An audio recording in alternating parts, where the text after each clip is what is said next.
नमस्कार, दोपहर के 1 बज रहे हैं। जी न्यूज पर आप सभी का स्वागत है। आपके साथ मैं हूं पूर्णिमा मिश्रा। कश्मीर में कई इलाकों में कर्फ्यू जारी है। प्रधानमंत्री नरेंद्र मोदी ने अपील की है कि कश्मीर के लोग शांति बनाए रखें। पीएम आवास पर एक हाई लेवल मीटिंग में पीएम ने कहा कि इस बात का खास ध्यान रखना चाहिए कि किसी निर्दोष आदमी को कोई नुकसान न पहुंचे। कश्मीर के हालात को देखते हुए गृह मंत्री राजनाथ सिंह ने अपना अमेरिका दौरा रद्द कर दिया है। तो आज सुबह सुबह देश भर के इमाम का एक दल राजनाथ सिंह से मुलाकात करने के लिए पहुंचा और शांति की अपील की। कश्मीर में प्रदर्शनकारियों की मौत का आंकड़ा बढ़कर 24 हो चुका है। करीब 1500 लोग घायल हैं, जिसमें सुरक्षा बल भी हैं। दक्षिण, उत्तर और सेंट्रल कश्मीर के कई इलाकों में अब भी कर्फ्यू जारी है। हालांकि पहलगाम और बालटाल से अमरनाथ यात्रा जारी है। कश्मीर के हालात पर 7 RCR यानी कि पीएम आवास पर हाई लेवल मीटिंग जो चल रही थी वो खत्म हो चुकी है और इस बैठक में कश्मीर के हालात और उस पर नियंत्रण रखने पर चर्चा की गई। पीएम ने राज्य में हुई हिंसा पर चिंता जाहिर करते हुए कश्मीर के लोगों से शांति बनाए रखने की अपील की। पीएम ने इस बात का खास ध्यान देने को कहा है कि कश्मीर में किसी निर्दोष को कोई नुकसान न पहुंचे। वहीं बैठक में इस बात का भी भरोसा दिया गया कि कश्मीर को हर तरह की सहायता देने के लिए केंद्र सरकार पूरी तरह से तैयार है। आदरणीय प्रधानमंत्री आज प्रातः नई दिल्ली लौटे और पहुंचने के तुरंत उसके बाद उन्होंने इस समीक्षा बैठक ली जिसमें गृह मंत्री राजनाथ सिंह जी, विदेश मंत्री श्रीमती सुषमा स्वराज जी और वित्त मंत्री श्री अरुण जेटली जी थे। सुरक्षा संबंधित अन्य अधिकारी, उच्च अधिकारी भी उसमें उपस्थित थे। प्रधानमंत्री जी विदेश दौरे के दौरान भी निरंतर संपर्क बनाए हुए थे और जम्मू कश्मीर के घटनाक्रम पर पूरी तरह अपने आप को अवगत करते रहे और उनकी चिंता का यही सबसे बड़ा प्रमाण है कि दिल्ली लौटने के तुरंत बाद कुछ ही घंटों के बीच उन्होंने इस समीक्षा बैठक की अध्यक्षता की और सारी जानकारी प्राप्त की। कुल मिलाकर के प्रधानमंत्री जी ने जम्मू कश्मीर की जनता से ये अपील की है कि शांति बनाए रखें, अमन बनाए रखें ताकि स्थिति जल्द सामान्य की ओर लौट जाए। उन्होंने ये भी आशा व्यक्त की है कि किसी निर्दोष को किसी प्रकार की असुविधा ना हो, किसी प्रकार का नुकसान ना पहुंचे, हानि ना पहुंचे। साथ ही साथ प्रधानमंत्री जी ने अमरनाथ यात्रा के संचालन पर संतोष व्यक्त किया है और ये भी उम्मीद जाहिर की है कि आने वाले समय में जिस प्रकार का भी सहयोग या जिस प्रकार की भी सहायता प्रदेश सरकार को केंद्र से अपेक्षित होगी, वो प्रदेश सरकार को हर प्रकार की सहायता एवं सहयोग केंद्र की ओर से उपलब्ध करवाया जाएगा। कुल मिलाकर के प्रधानमंत्री जी ने जम्मू कश्मीर की परिस्थिति पर चिंता भी व्यक्त की, मार्गदर्शन भी दिया और शांति एवं अमन की अपील भी की। और इस वक्त प्रधानमंत्री आवास के बाहर मेरे सहयोगी रविंद्र कुमार ज्यादा जानकारी के साथ मौजूद हैं। रविंद्र, 2 घंटे तक ये बैठक चली। जितेंद्र जी की तरफ से ये एक ब्रीफ नोट भी दिया गया। इस बैठक से क्या कुछ निकला, क्या समझा जा सकता है? देखो पूर्णिमा, कहीं न कहीं 2 घंटे की बैठक में एक रणनीति यही तैयार की गई है कि बुरहान वानी एक आतंकवादी था, उसके मसले को भारत पाकिस्तान मसला न बनने पाए, आतंकवादी अलगावादी वर्सेस केंद्र सरकार न बनने पाए, ये एक मोटे तौर पर फैसला लिया गया है। पूरी तरह से राज्य सरकार को छूट दी गई है कि उसे सियासी तौर पर, प्रशासनिक तौर पर निपटे।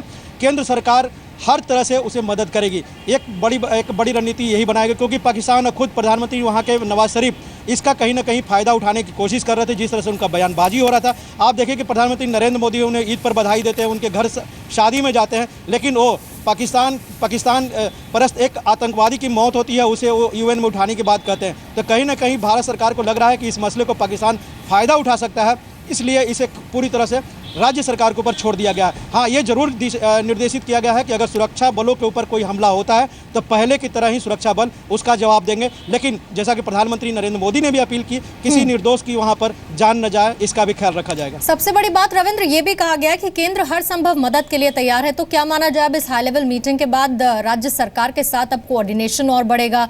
सिक्योरिटी फोर्सेस को लेकर कुछ दिशा निर्देश या गाइडलाइंस राज्य सरकार के साथ बातचीत उस पर भी संभव है? देखिए, वहाँ पर फोर्सेज की कमी नहीं, आर्मी भी है, सीआरपीएफ भी है और पैरामिलिट्री फोर्सेज भी हैं, स्टेट पुलिस की भी अपनी वहाँ पर बड़ी संख्या है। तो कहीं ना कहीं केंद्र सरकार को लग रहा है कि अगर उन्हें सुरक्षा बलों की और ज़रूरत पड़ेगी तो भेजा जाएगा। लेकिन कल ही आपने देखा कि काफ़ी बड़ी संख्या में सुरक्षा बलों को वहाँ भेजा गया है। लेकिन जो पत्थरबाजी कर रहा है और पत्थरबाजियों के आड़ में जो अलगाववादी और आतंकवादी हैं वो सुरक्षा बलों पर हमला कर रहे हैं, ये एक बड़ी चुनौती है, केंद्र सरकार हो या राज्य सरकार हो। तो कहीं ना कहीं यही रणनीति बनी कि आतंकवाद से कोई समझौता नहीं, लेकिन वहाँ पर जो भटके हुए लोग हैं उन्हें राज्य सरकार महबूबा मुफ्ती अपनी तरफ से निपटने की कोशिश करे, चाहे उनके अभिभावकों से बात करे या वहाँ के जो सियासी नेता हैं उनसे बात करके उन्हें समझाने की कोशिश करें। बहुत बहुत शुक्रिया रविंद्र, पूरी जानकारी देने के लिए डिटेल में। तो एक तरफ जहां पर हाई लेवल बैठक खत्म हो चुकी है, पीएम ने केंद्र के बड़े नेताओं के साथ बैठक की, तो दूसरी तरफ आज मुस्लिम धर्मगुरुओं का एक दल गृहमंत्री से भी मिला। देश भर के इमाम ने गृहमंत्री से कश्मीर में शांति के लिए सरकार की कोशिशों को सही ठहराया और कश्मीर के लोगों से शांति बनाए रखने की अपील भी की। गृहमंत्री राजनाथ सिंह ने मुस्लिम धर्मगुरुओं को जल्द कश्मीर में स्थिति नियंत्रण में आने का भरोसा दिया। कश्मीर में जिस तरीके से हालात बने हुए हैं उसको लेकर के देश भर के इमाम गृह मंत्री से मिले हैं। हमारे साथ डॉक्टर चीफ इमाम हैं, इलियासी जी हैं, जिनसे हम बात करते हैं। सर, आपने जो मुलाकात की है गृह मंत्री जी से, किस मसले पे, क्या आपने उनसे बातचीत की है? हमने उनको ये कहा है कि वहाँ सबसे पहले अमन कायम होना चाहिए, क्योंकि हालात दिन पर दिन बिगड़ रहे हैं। पूरी दुनिया इस समय पूरी निगाह कश्मीर के ऊपर हमारी जमी हुई है।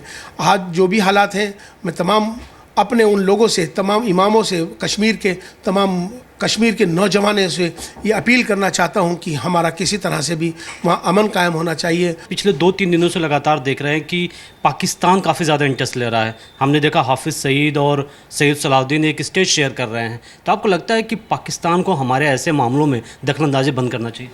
मैं हमेशा से ये बात कहता आया हूँ कि पाकिस्तान को ये समझ लेना चाहिए कि हमेशा से पाकिस्तान ने जिस तरह से हमारे देश के साथ, जिस तरह के हमारे लोगों के साथ जो भड़काऊ मामलात किए हैं, मैं तो आज पाकिस्तान को भी ये सोचना चाहिए कि किस तरह की सियासत नहीं करनी चाहिए।